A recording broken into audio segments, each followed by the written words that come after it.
오늘의 주요 뉴스입니다. 한미 국방장관이 한미연합사령부 본부를 평택으로 이전하는 데 합의했습니다. 전작권 전환 이후 한미연합사령부를 대체할 미래연합군사령부 사령관은 한국군 사성 장군이 맡기로 했습니다. 헝가리 부다페스트 다뉴브강 유람선 침몰 지점에서 102km 떨어진 하르타 지역에서 한국인으로 추정되는 시신 한 구를 수습했다고 조금 전 우리 정부 관계자가 밝혔습니다. 여야가 국회 정상화에 좀처럼 접점을 찾지 못하면서 식물국회가 장기화하고 있습니다. 더불어민주당은 국회 단독 소집을 고민하면서도 자유한국당과 더 협상해보겠다는 입장입니다. 검찰이 7만여 명에게 다단계 사기를 벌인 조이팔의 범죄 수익 일부를 중국에서 환수했습니다. 피해자들의 입장이 다 달라서 실제 지금까지는 난항이 예상됩니다. 잊을만 하면 생기는 정신질환자의 강력범죄에 시민들이 떨고 있지만 정작 이들에게 강제 입원 조치가 취해진 이후 입원 지속 여부를 판단하는 심사는 허술합니다. MBN이 심층 취재했습니다. 내일 아티스트 수십 명이 근로계약서도 없이 최저임금에 미달하는 돈을 받고 일한다며 피해를 호소했습니다. 네일샵 원장들은 관례라고 항변하고 있습니다. MBN 단독 보도합니다.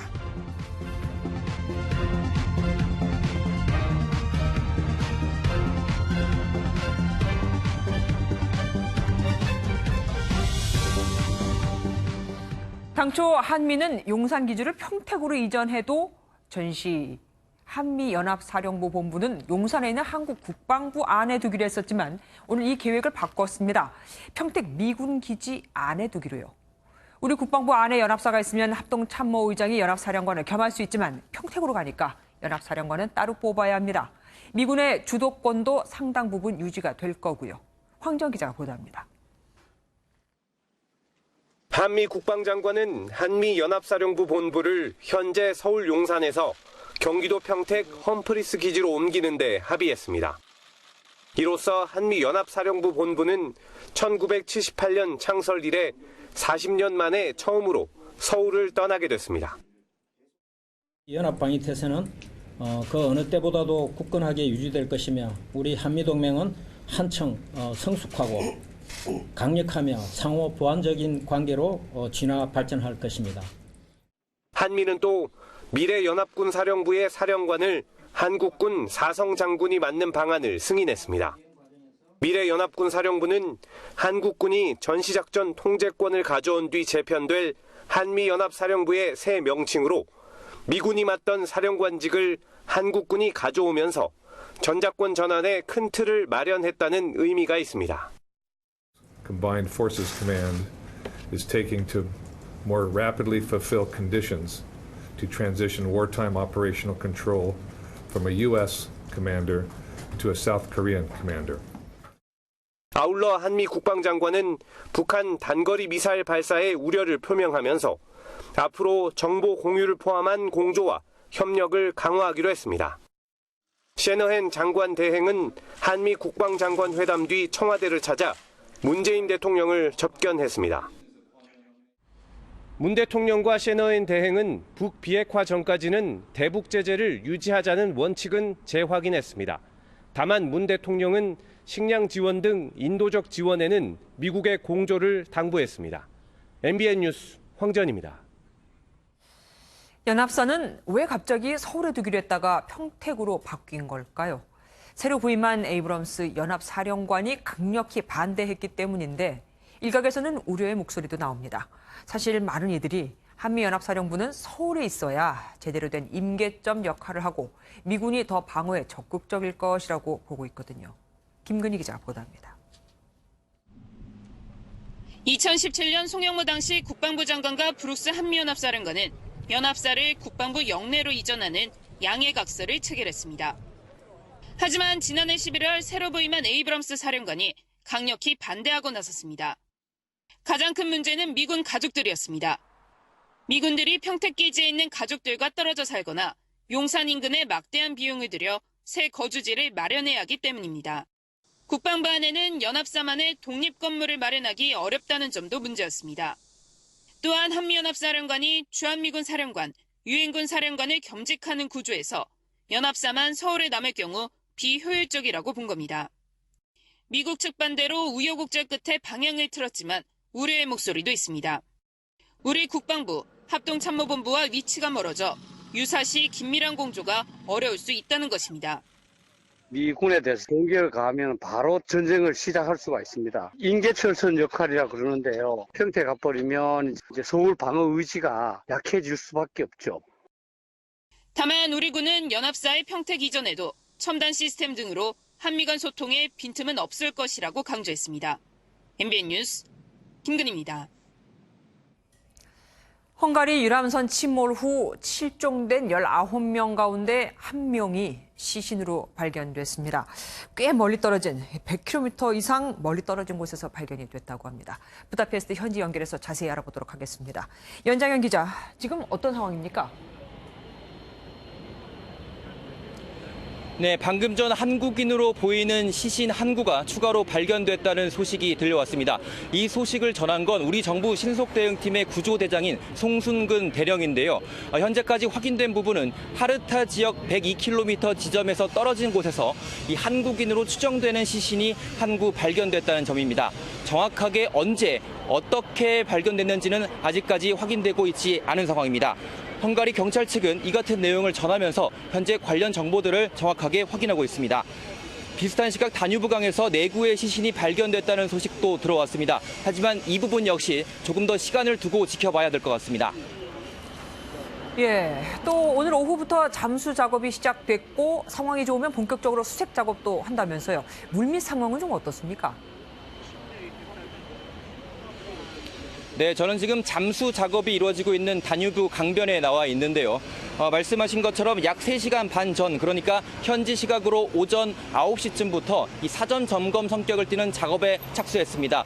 관련 발언을 함께 들어보시겠습니다.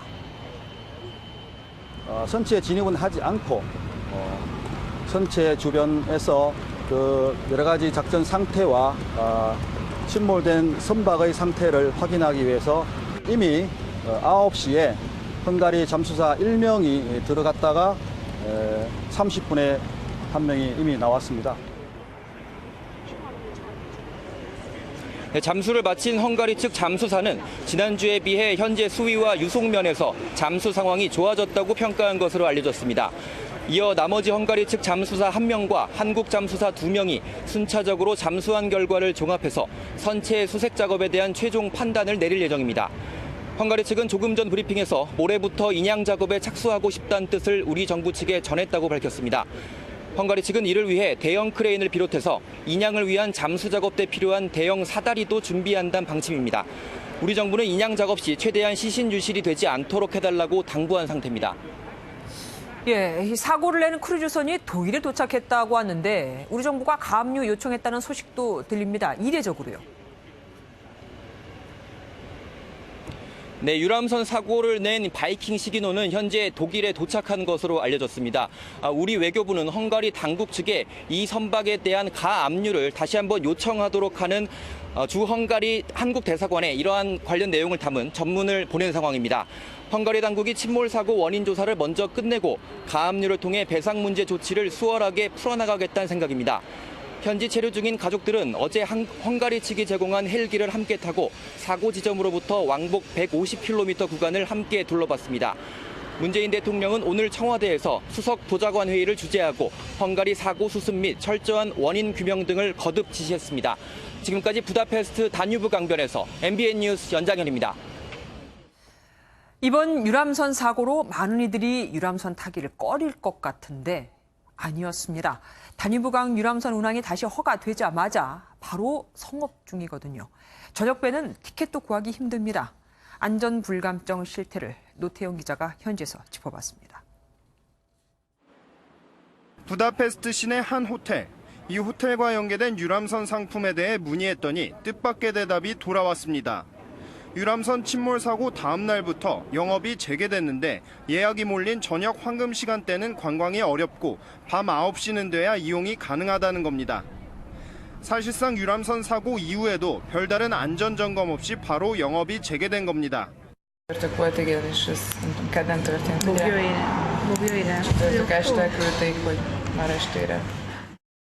사고가 난 머르기트 다리에서 3km 정도 떨어진 유람선 선착장에 직접 가봤습니다.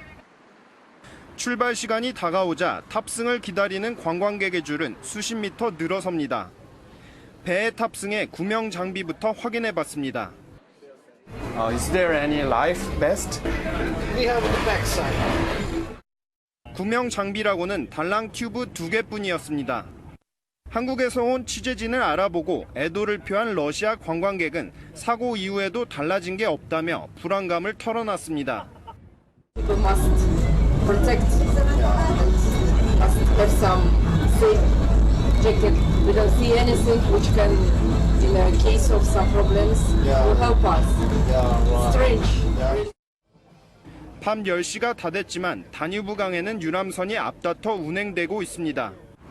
한 해 3천만 명 이상의 관광객이 찾는 부다페스트지만 안타까운 사고 뒤에도 유람선 승객의 안전은 나아지지 않고 있습니다. MBN 뉴스 노태현입니다. 세계적인 관광도시인 이탈리아 베네치아에서도 대형 크루즈선이 유람선을 들이받는 사고가 발생했습니다. 며칠 새 이렇게 사고가 잇따르니 이탈리아 정치권 안팎에서는 대형 선박 입항을 아예 금지시키자는 목소리까지 나왔습니다. 보도에 장명훈 기자입니다. 대형 크루즈선이 길게 경적을 울리며 정박 중인 유람선에 접근합니다. 크루즈선은 유람선에 부딪힌 후에도 멈추지 않고 수미터를 그대로 밀고 들어갑니다. Hold on. Shit. Oh my God.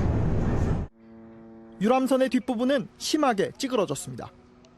이탈리아 수상도시 베네치아에서 대형 크루즈선과 유람선이 부딪히는 사고가 발생한 건 어제 오전입니다.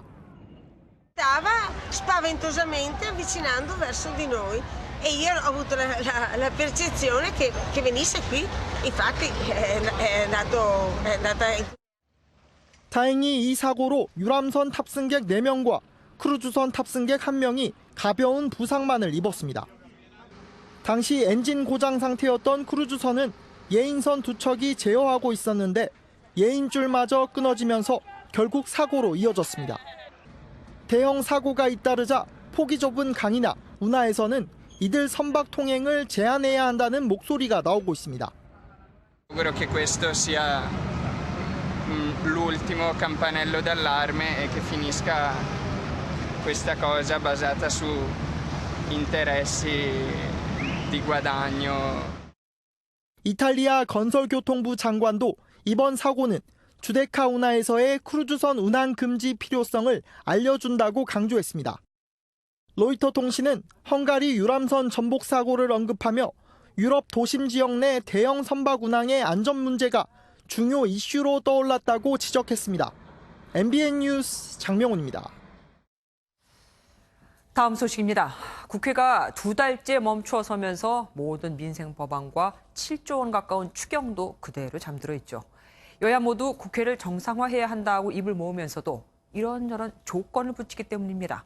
더불어민주당은 일단 이번 주까지는 자유한국당과 더 협상을 해보겠다는 입장입니다. 박유영 기자입니다. 기대를 모았던 주말 단판 회동이 결렬된 것을 두고 여야는 오늘도 내탓 공방을 이어갔습니다. 문을 걸어 잠그고서는 무조건 항복하라고 이야기하고 있습니다. 패스트트랙 철회만이 민생국회를 다시 여는 유일한 해법임을. 과도한 요구는 국회 정상화에 도움이 안 됩니다. 경우에 따라서는 협상을 안 하겠다는 의사표시도 됩니다. 다만 지난주까지만 해도 국회 단독 소집을 불사하겠다던 민주당은 한 발 물러선 모습입니다. 이 원내대표는 기자들과 만나 아직은 그럴 때가 아닌 것 같다며 협상의 여지가 남아있다고 말했습니다. 국회 문을 열어도 한국당이 응하지 않으면 실익이 없다고 판단한 겁니다. 바른미래당과 민주평화당 등 다른 야당이 민주당의 단독 소집에 부정적인 것도 부담입니다. 열어놓고 개점 휴업하면은 뭐합니까? 민주당 혼자만으로 추경을 처리할 수 있겠습니까? 4월, 5월을 빈손으로 마감한 국회가 국회법에 규정된 6월 1일 개원 규정조차 지키지 못하면서 여야를 향한 비판 여론 역시 커지고 있습니다. MBN 뉴스 박영입니다. 최근 막말 구설에 올랐던 정용기 자유한국당 정책위의장이 유감의 뜻을 전했습니다. 반면 헝가리 참사에 부적절한 발언을 한 같은 당의 민경욱 대변인은 진위가 잘못 전달됐다며 억울하다는 뜻을 내비쳤습니다. 이동석 기자입니다. 정용기 자유한국당 정책위 의장이 최근 논란이 됐던 자신의 발언에 대해 사과했습니다. 하고 싶은 얘기는 참 많습니다만은 유감의 뜻을 표합니다. 앞서 정 의장은 한국당 연석회의에 참석해 문재인 대통령을 향해 강도 높게 비판한 바 있습니다. 어떤 면에서는 김정은이가 우리 문재인 대통령보다 지도자로서 더 나은 면도 있는 것 같다. 황교안 한국당 대표까지 나서 부적절한 표현이었다고 밝힌 데다 민주당이 정 의장의 표현을 문제 삼아 공세를 높이면서 한 발 물러선 것으로 보입니다. 헝가리 유람선 침몰 참사의 골든타임은 기껏해야 3분이라고 발언해 논란을 산 같은 당 민경욱 대변인은 발언 진위가 잘못됐다며 사과 대신 억울하다는 입장을 전했습니다. 대통령의 말씀에 진정성이 있느냐는 걸 가지고 얘기한 겁니다. 예. 대통령의 말씀에 진정성이 있어야지 그렇지 않으면 그게 쇼가 되는 거예요. 정 의장과 민 대변인 발언 후폭풍이 계속되면서 한국당은 유감 표명과 해명으로 어수선한 하루를 보내야 했습니다. MBN 뉴스 이동석입니다. 패스트트랙 대치 때 지지층 결집에 성공하고 북한의 2차례 미사일 발사와 정부의 경제지표 악화 등으로 한국당이 전국 주도권을 잡으려고만 하면 꼭 막말이 뒤를 잡죠. 오늘은 한선교 자유한국당 사무총장이 취재 중인 기자들을 향해 걸레질을 한다고 했는데 황교안 자유한국당 대표가 자제하자고 일침을 가기 직전에 나온 얘기였습니다. 권영범 기자입니다. 패스트트랙 정국과 같은 주요 현안 때나 정당 회의가 끝난 뒤 기자들이 회의실 밖 바닥에 앉아 취재 경쟁을 벌이는 건 국회의 진풍경. 그런데 한선교 자유한국당 사무총장이 바닥에 앉아있던 취재진을 향해 걸레질을 한다고 말해 논란에 휩싸였습니다. 황교안 자유한국당 대표가 최근 잇따라 불거진 당내 의원들의 막말 논란에 주의를 당부하기 바로 직전 벌어진 일입니다. 국민들에게 신뢰를 드리는 이런 이야기가 나오지 않도록 앞으로 더욱 노력하겠다. 각별히 애쓰겠다는 말씀을 드립니다. 막말 논란이 불거지자 한 사무총장은 기자들의 취재 환경이 열악하여 고생한다는 의미라며 비하하는 것이 아니다라고 해명했습니다. 정치권에서는 한 사무총장에 대한 비난을 쏟아냈습니다. 천박한 언어 구사력의 소유자 한선교. 혀를 다스리는 정치인이 되십시오. 다음 타자는 또 누구입니까? 한 사무총장이 과거 동료 의원 성희롱 발언과 당직자 욕설 논란을 일으켰던 터라 이번 취재진에 대한 막말 논란은 쉽게 사그라들지 않을 것으로 보입니다. MBN 뉴스 권용보입니다. 문재인 대통령의 복심으로 불리는 양정철 민주연구원장이 첫 공식 외부 일정으로 박원순 서울시장과 이재명 경기지사를 만났습니다. 말 그대로 광폭 행보인데 하지만 서울국정원장과 회동으로 논란을 빚은 지 얼마 안 된 터라 당내에서까지 여러 말이 나오고 있습니다. 과거 민주원장들과는 달리 너무 나선다는 겁니다. 김도영 기자입니다. 양정철 더불어민주당 민주연구원장이 민주당 내 대권 잠룡으로 꼽히는 박원순 서울시장과 이재명 경기지사를 잇따라 만났습니다. 민주연구원장 취임 이후 첫 공식 외부 일정입니다. 양 원장은 이번 만남을 두고 서울시 경기도 싱크탱크와 정책 네트워크를 구축하기 위한 절차라고 밝혔습니다. 정책적인 측면에서 저희 연구원도 시장님과 서울시에 축적된 그런 정책 성과나 연구 성과들 같이 공유하고 좀 배우고 시장님께는 인사드리고 한 수 배우러 온 겁니다. 하지만 서훈 국정원장과 비공개 저녁 자리로 논란을 빚은 지 얼마 되지 않은 상황에서 양 원장의 이 같은 광폭 행보는 당내에서도 여러 말을 낳고 있습니다. 한 민주당 관계자는 민주연구원장은 권한이 있거나 언론의 주목을 받는 자리가 아니라면서 행보가 과하다고 밝혔습니다. 또 다른 민주당 관계자 역시 자타칭 대통령 복심이란 사람이 당내에서 불필요한 논란을 만든다고 지적했습니다. 양 원장은 정치적 해석을 말아달라고 강조하고 있지만 청와대 입김을 일방적으로 전달하고 있는 것처럼 보일 수 있다는 점에서 우려의 목소리도 나오고 있습니다. MBN 뉴스 김도형입니다. 제주에서 전 남편을 살해한 혐의를 받는 30대 여성은 비록 입을 다물고 있지만 미리 청소 도구와 톱을 준비했으니 계획 범죄일 가능성이 큽니다. 이 여성은 시신을 해상에 유기했다고 밝혔습니다. 김효영 기자가 보도합니다. 제주 펜션에서 전 남편을 살해한 혐의로 체포된 30대 고모 씨가 시신 유기 장소에 대해 입을 열었습니다. 경찰 조사에서 변사체를 제주와 완도 사이의 해상에 버렸다고 진술했습니다. 해경은 함정 6척을 동원해 해당 항로를 중심으로 수색하고 있습니다. 고 씨가 범행을 계획한 정황도 포착됐습니다. 배를 타면서도 굳이 자신의 차량을 끌고 왔고 전 남편과 만난 장소로 도심지에서 벗어난 펜션을 택했습니다. 다량의 혈흔을 지울 청소도구와 톱도 미리 준비했습니다. 석 달 전 고 씨의 4살 배기 위부다들이 청주의 한 아파트에서 질식사한 사건과 관련해 경찰이 재조사에 들어갔습니다. 당시 아이의 아버지가 자고 일어나 보니 아이가 숨져 있었다고 신고한 것으로 알려졌습니다. 아이는 새 남편의 전 부인 사이에서 낳은 아들로 아버지와 함께 잠을 자고 있다 숨진 것으로 알려졌습니다. 질식사다 그럼 혼자이나든지 뭐 그럴 수도 있는 건데 전혀 그런 외상이나 이런 게 없으니까. 고 씨에 대한 구속 여부는 내일 결정됩니다. MBN 뉴스 김영현입니다. 이렇게 철없는 엄마 아빠가 있을까요? 반려견이 핥히어 다친 7개월 된 딸이 하루 만에 숨졌는데 그걸 보고 무서워서 딸의 시신을 두고 도망을 쳤다고 합니다. 전에도 아기와 관련해 신고가 들어온 적이 있는 만큼 경찰은 아기의 정확한 사망 원인을 조사하고 있습니다. 노승환 기자입니다.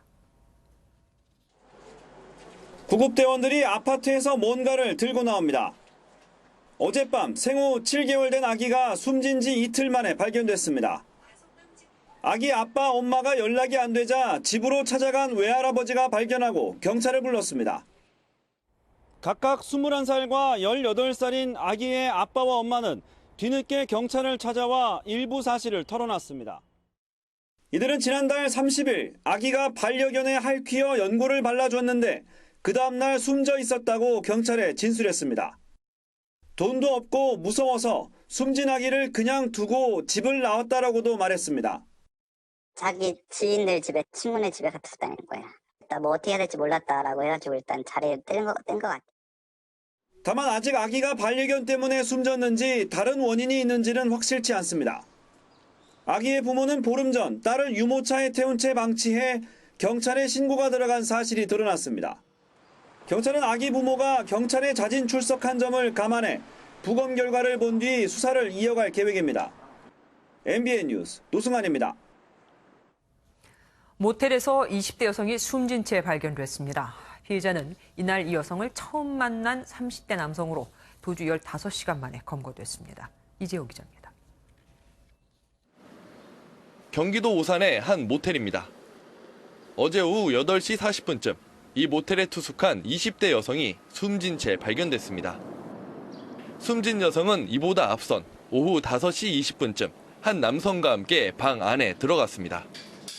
하지만 1시간 정도 지나 남성은 먼저 모텔을 빠져나갔고 여성만 방 안에 쓰러진 채 발견됐습니다. 여자분만 놔두고 나가는 게 좀 이상하긴 하더라고요. 그래서 저희 청소하시는 여자분한테 들어와서 확인을 해보라고 했더니 그 오리털 이불 바닥에 발이 보이더라고요.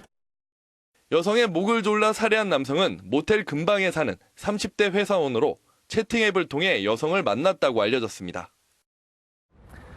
남성은 범행 뒤 자신의 차량을 이용해 도주하다 15km 정도 떨어진 이곳 휴게소에서 경찰에 붙잡혔습니다. 경찰 조사에서 남성은 의견 차이로 말다툼하다 홧김에 범행을 벌였다며 혐의를 인정했습니다. 만나가지고 모텔 들어가면서 가자마자 바로 언쟁이 있었어요 보니까. 그래가지고 서로 뭐 몸싸움하고 밀치고 당기고 하다. 경찰은 해당 남성에 대해 구속영장을 신청하는 한편 범행 동기를 캐묻고 있습니다. MBN 뉴스 이재호입니다. 직원들에게 성과급을 나눠주고는 다시 돌려받아간 회사가 있습니다. 대부분을 운영진이 챙겼는데 직원들은 센터가 전 대표에게 예우 차원으로 수천만 원을 주고 운영자 측근에게 일감도 몰아주었다고 폭로했습니다. 장애인 자립센터에서 일어난 일입니다. 윤규란 기자가 단독 보도합니다.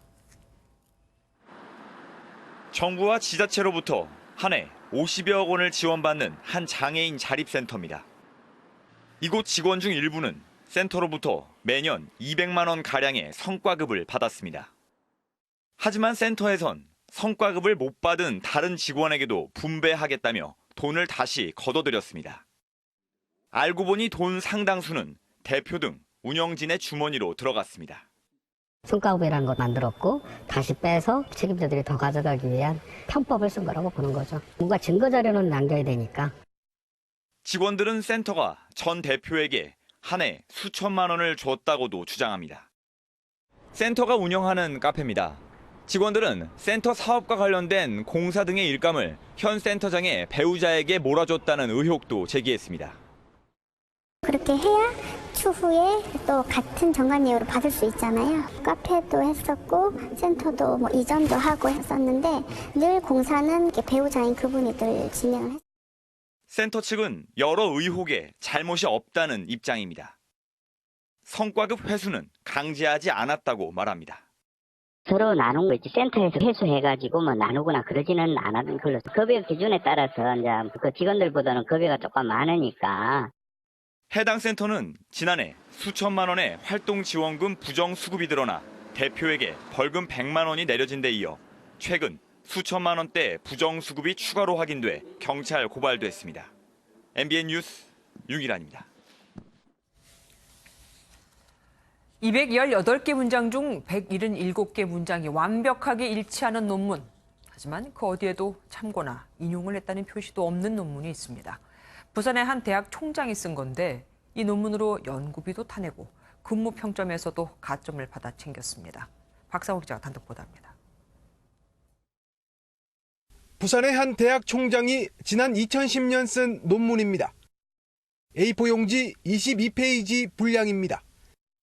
그런데 지난 2008년 부산대학교 이종호 교수 등 4명이 한국경영학회 통합학술 논문집에 먼저 실었던 내용과 똑같습니다. 서론부터 가설 설정, 분석 결과까지 토시 하나 다르지 않습니다. 중간에 들어가는 표와 그림까지 그대로 옮겨놨습니다. 표절검사 프로그램으로 두 논문을 비교했더니 표절률은 86%, 전체 218문장 가운데 177문장이 같다고 나옵니다. 제목과 목차만 다를 뿐 내용은 복사해서 붙여넣은 것처럼 100% 같습니다.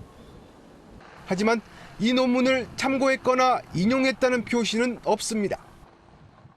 해당 총장은 이 논문을 써내 대학에서 연구비를 타가고 내부 근무 평정 때도 가점을 받은 것으로 알려졌습니다.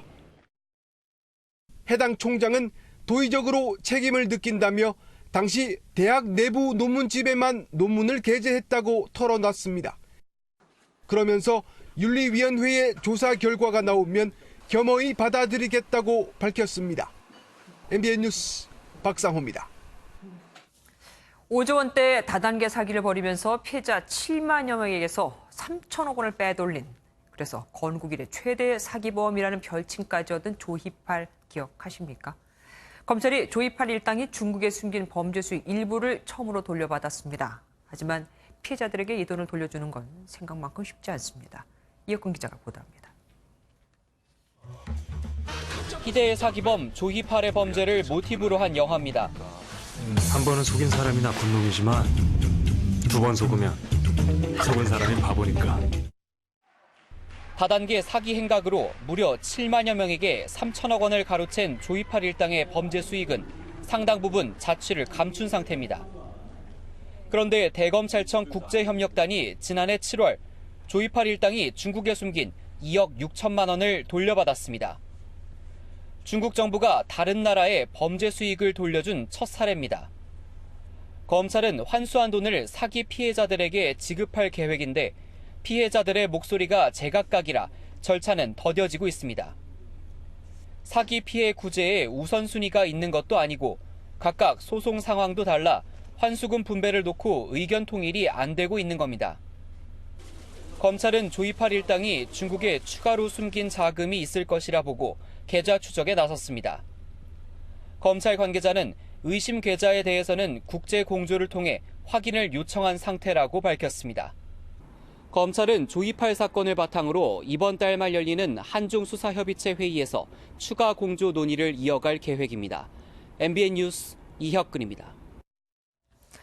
대낮에 서울 한복판에서 시민들에게 흉기를 휘두른 여성이 붙잡혔습니다. 한 시민이 상하수도 고무 덮개를 이용해 제압했는데 2달 전에 정신병원에서 퇴원한 여성이었습니다. 서동균 기자입니다. 좁은 골목길에서 남성 2명이 도망치고 한 여성이 흉기를 들고 쫓아갑니다. 이번엔 한 남성에게 직접 흉기를 휘두르는데 다행히 남성이 고무판으로 막아낸 뒤 흉기를 빼앗고 여성을 제압합니다. 지난달 14일 서울 이촌동의 한 골목에서 대낮에 흉기를 휘두른 여성이 경찰에 붙잡혔습니다.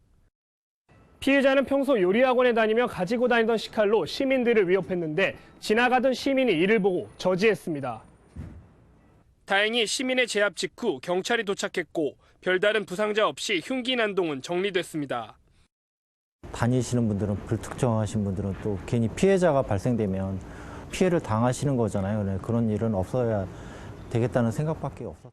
피해자는 정신질환으로 입원 치료를 받고 2달 전 퇴원한 뒤 통원 치료 중이었는데 병세가 악화돼 이 같은 범행을 저지른 것으로 알려졌습니다. 경찰은 피해자를 응급 입원시키고 특수폭행 혐의로 입건했습니다. MBN 뉴스 서동균입니다.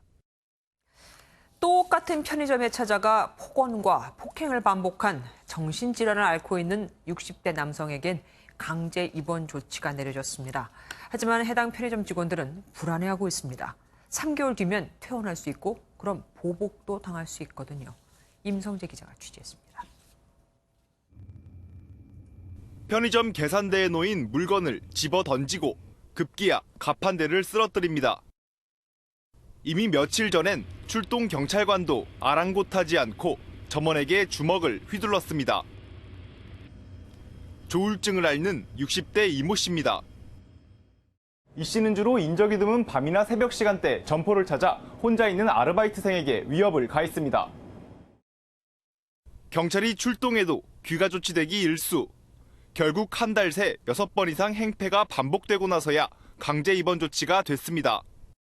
보건소에 행정 입원 의뢰를 했었죠. 입원할 만한 상황이 아니다. 그 뒤에 이제 계속 접수가 되니까 응급 입원을 시켰죠. 경남 진주시 아파트에서 조현병 환자의 무차별 살인 사건이 발생한 뒤 이런 강제 입원 조치에 대한 요구가 높아졌지만 문제는 그 이후입니다. 이번 적합성 심사위원회가 입원이 적절한지 다시 따져보게 되는데 전문성이 떨어지는 데다 한 명 있는 전문의 참석도 필수가 아니다 보니 제대로 된 심사가 이뤄지기 어렵다는 겁니다. 한 명만이 의학적인 전문적인 지식이 있는 사람이고 지식이 없다는 게 문제가 됩니다. 교육이나 훈련을 했어야 되는데 그런 거 없이 그냥 출범이 돼버렸거든요.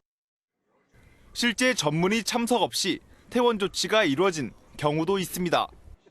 흉기를 들고 오면은 대처도 하지 못하고 그냥 바로 쓰러질 수도 있겠구나. 해코지를 하러 저는 분명히 올 거라 생각을 해요. 정신질환자 범죄 중 강력범죄가 10%에 달하는 상황.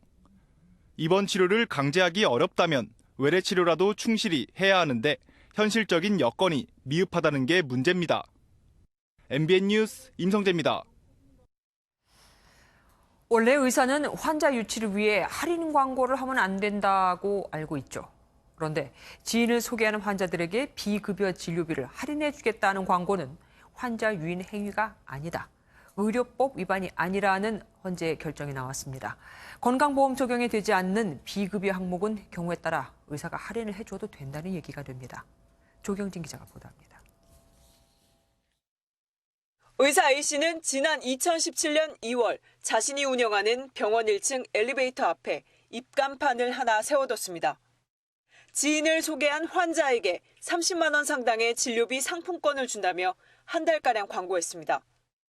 검찰은 A씨가 의료법상 환자 유인 행위를 했다고 판단해 유죄라고 봤지만 다만 재판에 넘기지는 않고 선처하는 기소유예 처분을 내렸습니다. 하지만 A씨는 유죄라는 판단 자체가 문제가 있다며 헌법 소원을 냈고 헌법재판소는 전원 일치 의견으로 A씨의 손을 들어줬습니다. 재판부는 해당 상품권은 A씨의 병원에서만 쓸 수 있고 본인 100% 부담인 비급여 진료에만 해당돼 의료시장 질서를 현저하게 해칠 정도는 아니라고 판단했습니다. 비급여 진료비에 관해서 일부 혜택만 한정적으로 준다는 내용을 단기간에 해당 병원 환자들만 접근 가능한 장소에 게시했기 때문에 의료법상 허용이 된다고 본 것 같습니다. 만약 A씨의 진료비 상품권이 비급여 진료 외에도 사용이 가능했다면 명백한 의료법 위반으로 간주돼 형사처벌 대상이 됩니다. 이럴 경우 3년 이하의 징역 또는 3천만 원 이하 벌금은 물론 자격정지 2개월의 행정처분을 받게 되는데 세 차례 적발 시에는 의사면허가 취소될 수도 있습니다. MBN 뉴스 조경진입니다. 하루 10시간씩 일을 하는데 최저임금도 못 받고 계약서도 없는 직업. 네일 아티스트들이 자신들의 상황이 이렇다며 호소를 하고 나섰습니다. 가게에서는 교육을 시키는 중이라 교육비를 감안하면 당연한 거라고 하는데 2년 넘게 일을 해도 아직 기술이 부족하다며 같은 월급을 주는 곳도 있습니다. 홍주환 기자가 단독 보도합니다. 네일 아티스트 A씨는 몇 년째 최저임금도 안 되는 돈을 받으며 일하고 있습니다.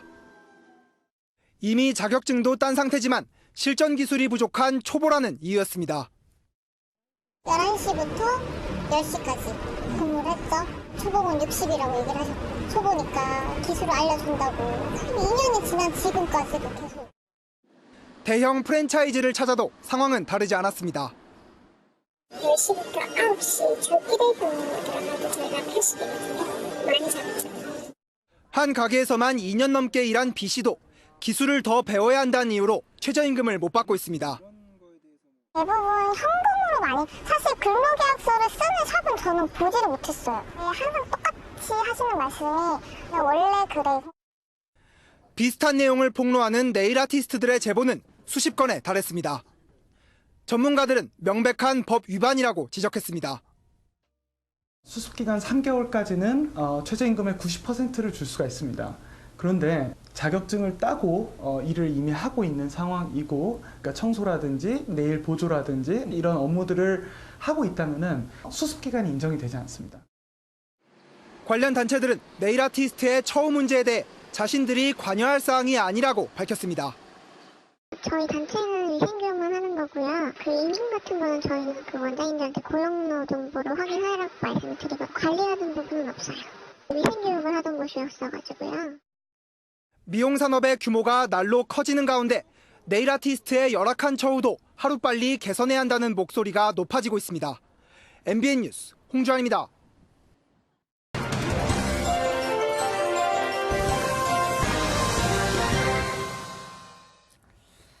사람들은 보통 범죄를 저질러 징역형을 선고받으면 바로 구속이 된다고 여기죠. 그런데 아닙니다. 그냥 도망가 버릴 수 있습니다. 어떻게 가능하냐고요? 불구속 상태에서 재판에 출석하지 않고 형이 선고되는 골석 재판이라는 게 있는데 이걸 이용해서 형이 결정되면 그걸 들으면 바로 도주를 해버리는 겁니다. 지난 2014년 징역형을 선고받고 갑자기 사라진 범죄자는 4년 만에 검찰에 검거됐습니다. 4년 동안 그가 숨어 지낸 곳은 바로 자기 집 침대의 매트리스 안이었죠. 그 안에 비집고 들어가서 생활하며 수사 당국의 눈을 피했던 겁니다. 검찰이 두 눈으로 보고도 무려 6년간 못 잡은 범죄자도 있습니다. 도주 후에 경찰이 알아볼 수 없게 바로 성형수술을 해버렸거든요. 법무부에 따르면 징역, 금고, 구류형을 선고받았는데 법정 구속이 안 되고 그래서 일단 도망쳐 수배가 되는 사람들. 이른바 자유형 미집행자는 5년 새 46%나 늘었습니다. 죄값을 치르기 전에 일단 도망부터 가는 거죠. 왜냐고요? 우리 법에는 형에도 소멸시효가 있거든요. 공소시효처럼요. 예를 들어 징역 6개월을 확정받은 피고인이 형이 집행되기 전에 도주해 한 5년간 숨어서 잡히지 않는다면 형의 시효가 완성돼 처벌이 면제되는 겁니다. 중대 범죄가 아니면 출국 금지도 잘 이루어지지 않아 해외로도 도망을 갑니다. 일단 해외로 도피하면 범죄자의 추적은 어려워지죠. 그래서인지 해외로 도망간 자유형 미집행자 수도 최근 몇 년 사이 2배 가까이 늘었습니다. 안타깝게도 우리 사회는 죄를 지었을 때 처벌을 피해간 사례가 적지 않았습니다. 특히 사회 지도층이나 특권층이 그랬죠. 이런 사회적 분위기가 도망자를 만들어내는 건 아닐까요? 하지만 성공한 범죄란 없습니다. 영원한 도주도 없고요. 죄를 지으면 벌을 받는 게 당연하다는 인식을 심어줘야 합니다. 도망만 잘 치면 가해자도 당당하게 살 수 있다? 그런 사회에서 누가 법을 지키고 또 누가 벌을 받으려고 하겠습니까? 지금이라도 당국이 가혹한 처벌보다는 확실한 처벌에 더 힘을 쏟아야 하는 이유입니다. 뉴초점이었습니다.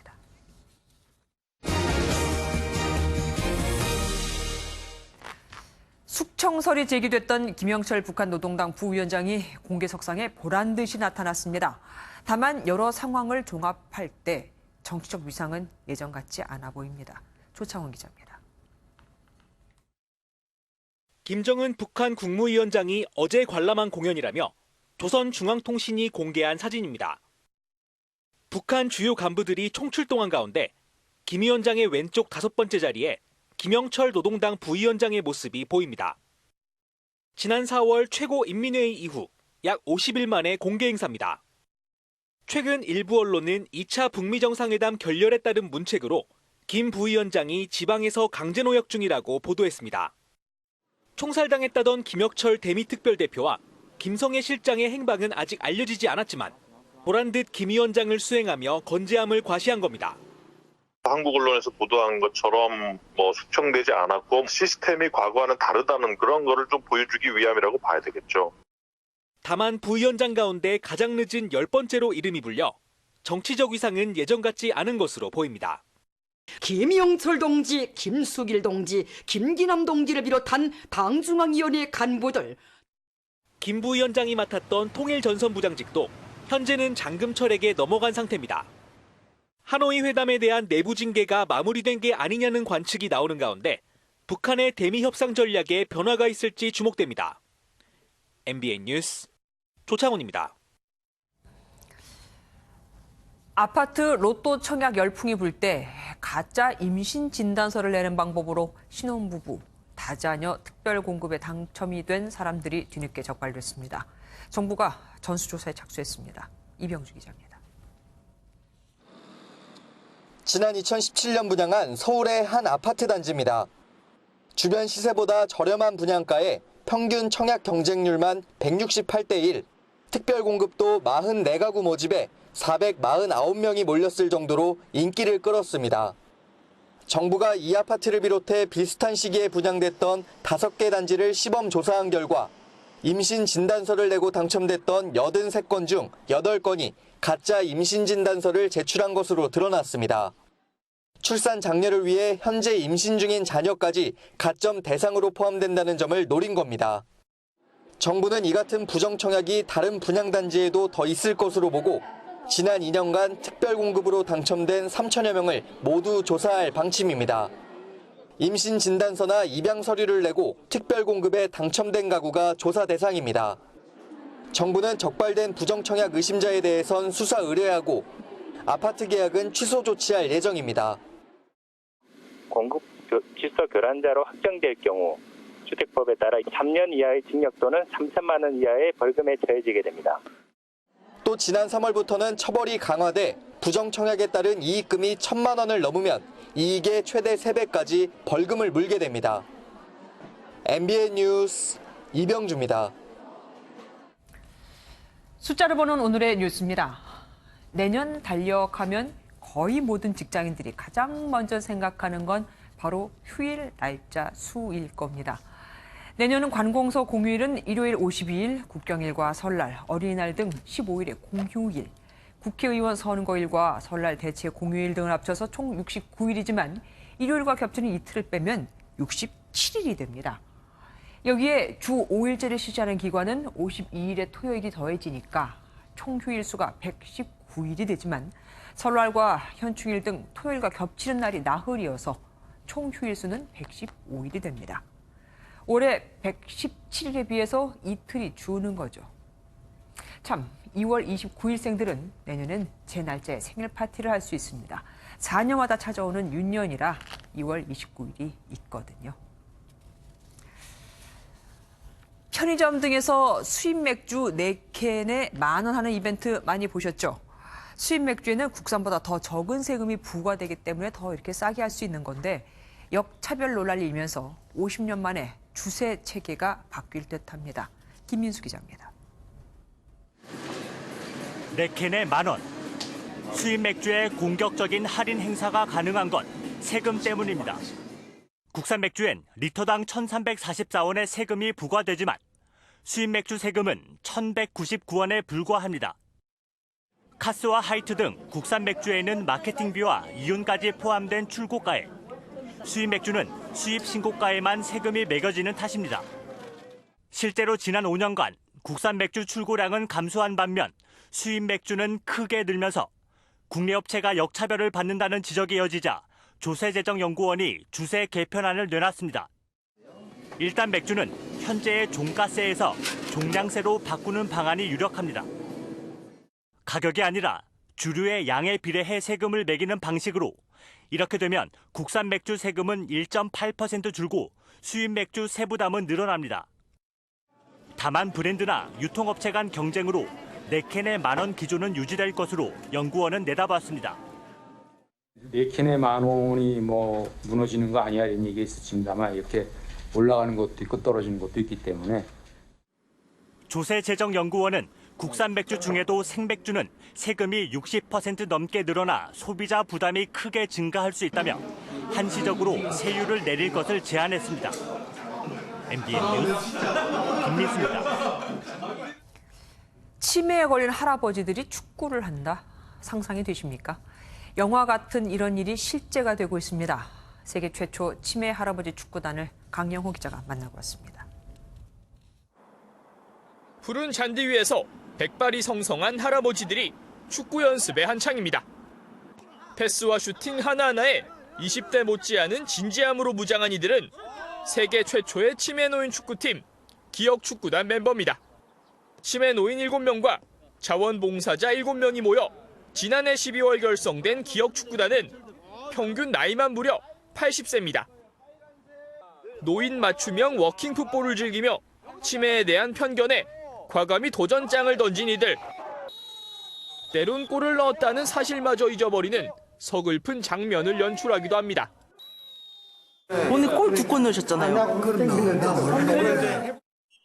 주변은 물론 자신도 반신반의했던 도전이지만 축구를 통해 자신감은 물론 점차 떨어지던 인지 능력도 호전됐습니다. 친구들도 이제 니 인마 치매라 가는데 니 인마 멀쩡하네. 이제 그런 친구도 있고 건강에는 이렇게 뛰니까 치매도 좋고 그래. 기억축구단의 아름다운 도전은 내일 새벽 MBN을 통해 더 자세히 만날 수 있습니다. MBN 뉴스 강영호입니다.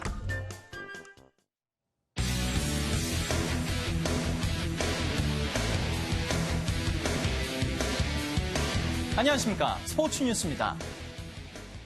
한국 여자 골프의 핫식스 이정은 선수가 LPGA 최고 메이저 대회인 US 여자 오픈에서 우승했습니다. 생계형 골프로 시작해 세계 정상에 선 이정은 선수의 성공 스토리를 김동환 기자가 전합니다. 10번 홀 이정은의 어프로치가 깃대를 맞고 튕겨 나옵니다. 다음 홀 티샷은 절묘하게 그린 둔덕에 맞고 홀컵으로 흐릅니다.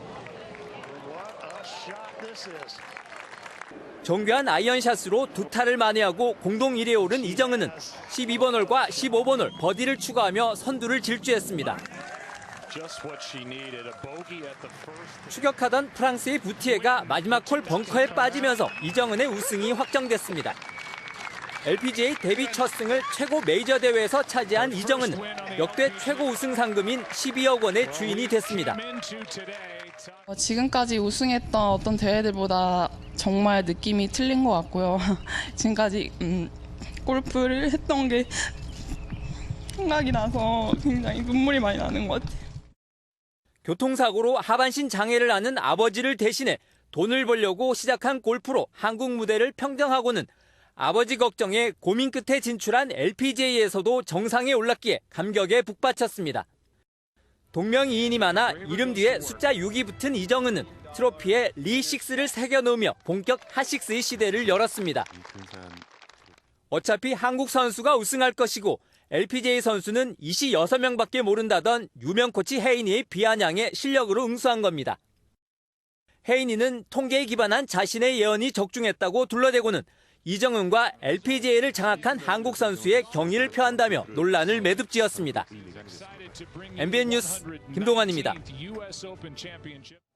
축구대표팀이 6월 A매치 준비를 위한 소집 훈련을 시작했습니다. 오랜만에 태극마크를 단 선수들의 각오가 남달랐는데요. 정광열 기자입니다. 1년 반 만에 대표팀에 뽑힌 이정엽은 한때 슈틸리케의 황태자로 불렸던 공격수입니다. 슈틸리케 감독 시절이었던 2015 아시안컵 준우승 주역이었지만 어느 순간 대표팀 주전 경쟁에서 밀려났고 K리그 2부 리그에서의 맹활약으로 태극마크를 다시 달았습니다. 황태자라는 이제 욕심 같은 거 없고 그냥 벤토 감독님 체제에서 이제 처음이기 때문에 항상 간절한 마음을 가지고 훈련이든 경기든 임할 생각입니다. 박지성이 은퇴 기자회견에서 자신의 후계자로 지목했던 김보경도 이정엽과 마찬가지입니다. 김보경은 K리그에서의 맹활약 덕분에 목을 다친 권창훈의 대체 선수로 1년 8개월 만에 국가대표가 됐습니다. 대표팀에 좋은 자원이 많고 또 제 자리가 굉장히 치열한 경쟁이 있을 거라는 걸 예상할 수 있고요. 좀 열심히 신경 써서 하고 싶습니다. 축구대표팀은 오는 7일 부산에서 호주와 11일 서울에선 이란과 평가전을 치릅니다. 한때 황태자, 한때 후계자의 제도약은 이 두 경기 활약에 달렸습니다. MBN 뉴스 전광열입니다.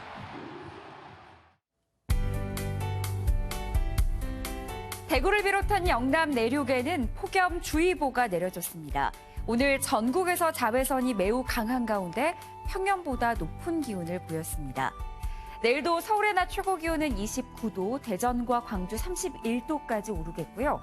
폭염주의보가 내려진 영남 지역은 상주 33도, 경산과 대구는 34도로 평년보다 3도에서 4도가량 높은 기온이 예상됩니다. 내일 전국이 대체로 맑겠지만 새벽부터 아침 사이 경기 북부에는 5mm 안팎의 비가 조금 지나겠고요. 서울과 경기 남부를 따라서도 빗방울이 떨어질 수 있겠습니다. 이번 주에는 날씨 변화가 크겠습니다. 주 후반에는 전국에 강한 비가 내리겠는데요. 올해 들어 가장 강한 저기압의 영향을 받을 것으로 예상돼서 한 주 동안 대비가 필요하겠습니다. 내일 중부지방 서울 아침에 18도를 가리키겠습니다. 아직 이번 더위는 강한 볕이 기온을 끌어올리는 거라 그늘에 가면 선선한 기운이 감도겠습니다. 남부지방 맑은 가운데 호남을 따라서는 자외선이 매우 위험 수준까지 오르겠습니다. 내일 동부 지역도 30도 안팎의 낮더위가 예상됩니다. 현충일인 목요일에는 남부지방에 비가 내리겠고 금요일에는 전국으로 확 다르겠습니다. 날씨였습니다.